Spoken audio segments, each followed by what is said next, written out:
नमस्कार। वित्तीय साक्षरता की पाठशाला में आप सबका पुनः हार्दिक स्वागत है।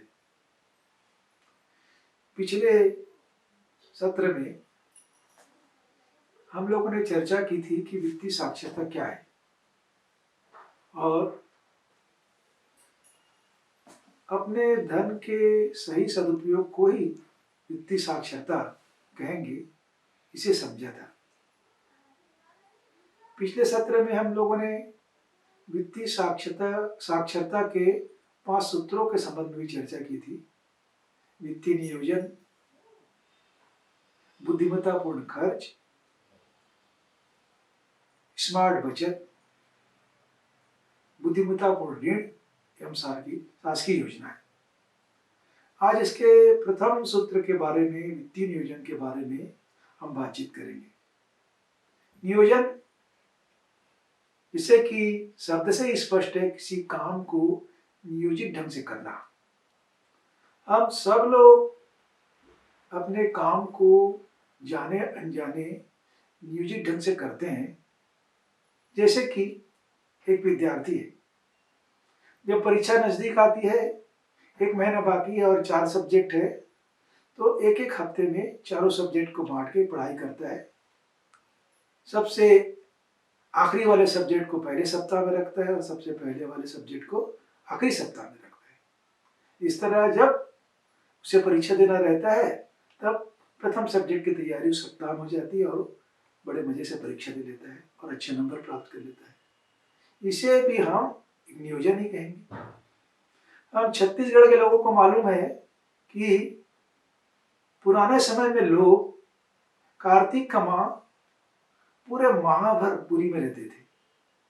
तो पुरी जाने के लिए घर की महिलाएं एक हंडी में रोज कुछ न कुछ सिक्के डालती थी और कार्तिक शुरू होने के पहले उस हंडी को तोड़कर उस सिक्कों को कलेक्ट करके तीर्थ यात्रा में चली जाती थी।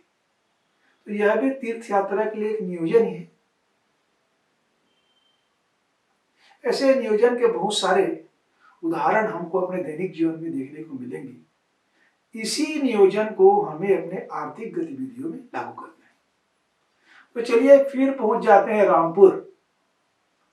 रामपुर में फिर रामू के पास पहुंच जाते हैं और रामू के साथ रामपुर की पंचायत में पहुंच जाते हैं। हर 15 दिन में रामपुर की पंचायत की बैठक होती थी। कुछ बैठकों से यह बात महसूस की गई कि श्यामू, जो रामपुर के खाले पारा का निवासी है, खाले पारा का कृषक है, वो बैठक में बहुत उदास रहता था। 1 बैठक हो गई, 2 बैठक हो गई।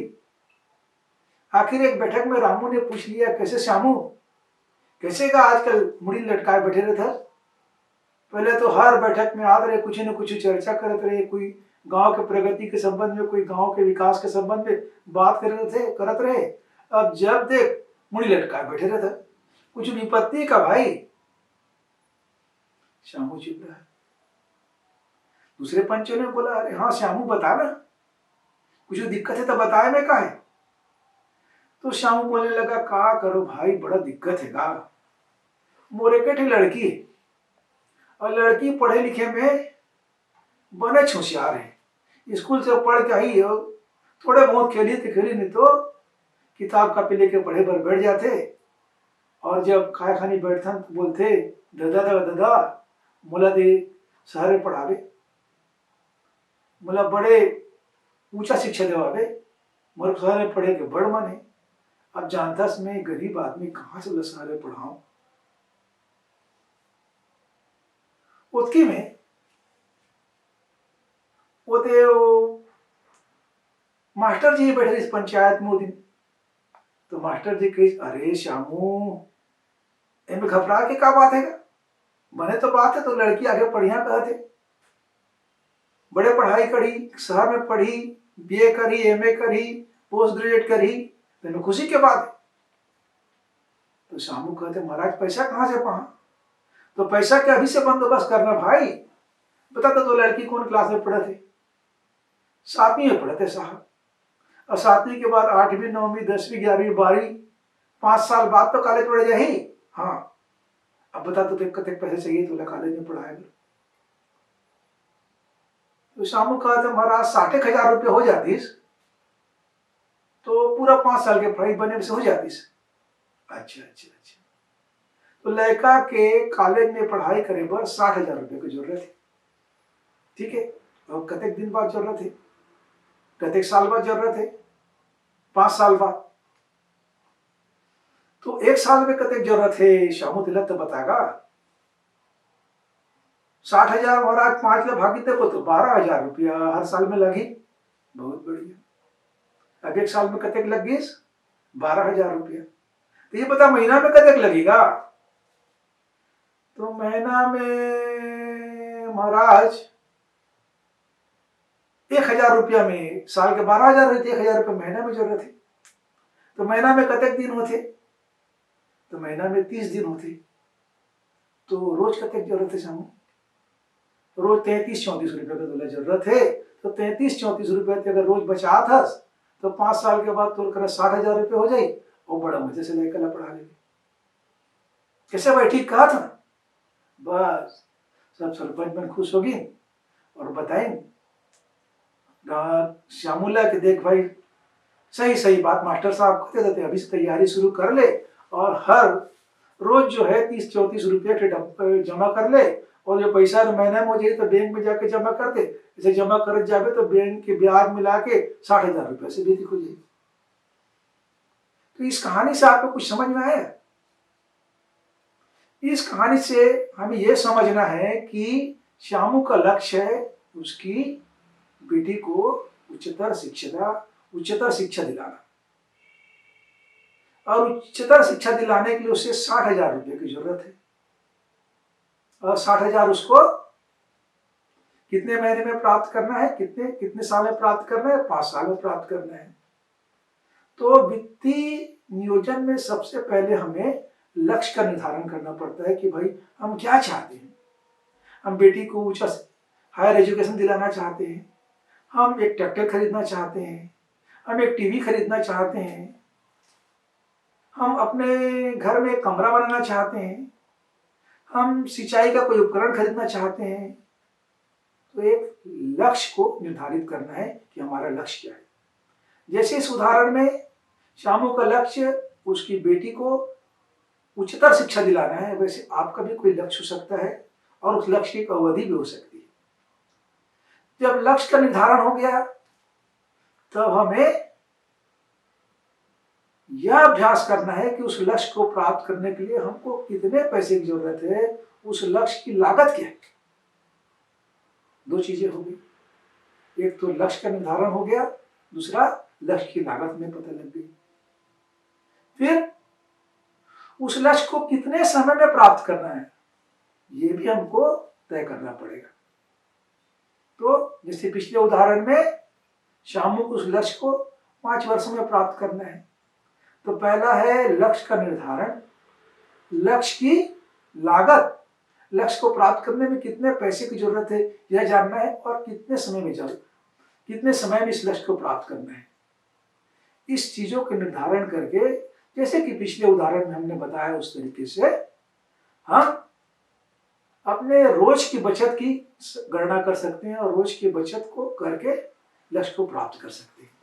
लेकिन एक बात बहुत जरूरी है, लक्ष्य कैसा होना चाहिए?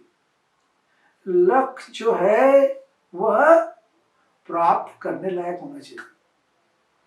ऐसा नहीं कि श्यामू ने लक्ष्य निर्धारित कर लिया है कि उसको हेलीकॉप्टर खरीदना है, तो हेलीकॉप्टर तो श्यामू खरीद नहीं सकता।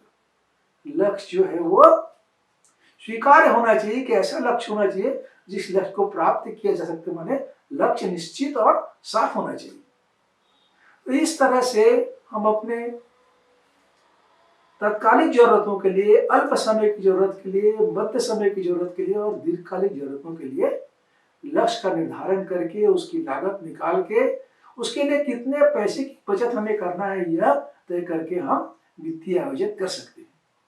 और जो लोग वित्तीय आयोजन करके आगे बढ़ते हैं वो लोग हमेशा सफल रहते हैं, उनका परिवार सुखी रहता है। और जिनके पास कोई नियोजन नहीं है वो लोग हमेशा कष्ट में रहते हैं। ऐसे जरूरतों को पूरा करने की जरूरत तो आना ही है, बच्चे को पढ़ाना ही है, बच्चे की शादी करनी है, बीमारी है क्या तो उसको उपचार कराना है।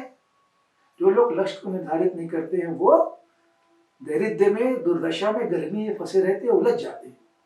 इसलिए लक्ष्यों का निर्धारण करना वित्तीय साक्षरता का प्रथम सूत्र है और हमें अपने अल्पावधि, मध्य अवधि और दीर्घ अवधि की आवश्यकताओं को निर्धारित करके, लक्ष्यों को निर्धारित करके उसको प्राप्त करने के लिए प्रति दिवस कुछ न कुछ बचत करके कुछ तैयारी करने की जरूरत है। इसे और स्पष्ट रूप से समझने के लिए हम एक वित्तीय साक्षरता का पोस्टर आपको दिखा रहे हैं। यह पोस्टर वही शामू की तरह ही पोस्टर है। इस पोस्टर में भी यह बताया गया है कि उच्चतर शिक्षा के लिए एक बेटी के लिए, उच्चतर शिक्षा की पढ़ाई के लिए 5,000 रुपए की आवश्यकता है। मतलब लक्ष्य उच्चतर शिक्षा और लागत है 50,000 रुपए। और कब होगी जरूरत? 5 वर्ष बाद। तो कितने दिन में? 5 को अगर 365 से भागित दीजिए तो 1825 दिन में 50,000 रुपया जो लक्ष्य है बेटी की उच्चतर शिक्षा के लिए, उसकी उसी जरूरत है। अब 50,000 रुपए को अगर हम 1825 दिन में विभाजित कर दे तो जरूरी दैनिक बचत हमारा निकल जाता है और बचत है 27 रुपया। इस तरह 27 रुपया अगर रोज बचा लिया जाए, बैंक में रखा जाए तो लक्ष्य को प्राप्त किया जा सकता है और बैंक के ब्याज जोड़कर यह पैसा 50,000 से अधिक हो सकता है। तो मित्रों, आज की इस पाठशाला में हम यही समाप्त करते हैं। हम समझते हैं कि वित्तीय साक्षरता के प्रथम सूत्र वित्तीय नियोजन को हमने आपको समझाया और आपको समझ में भी आया है। अगर इस पर कोई बात आपको कहनी है, कोई शंकाएं हैं, कोई प्रश्न है तो इस वीडियो के कमेंट में आप डालें, हम उसे उत्तरित करेंगे। नमस्ते, जय बिहार।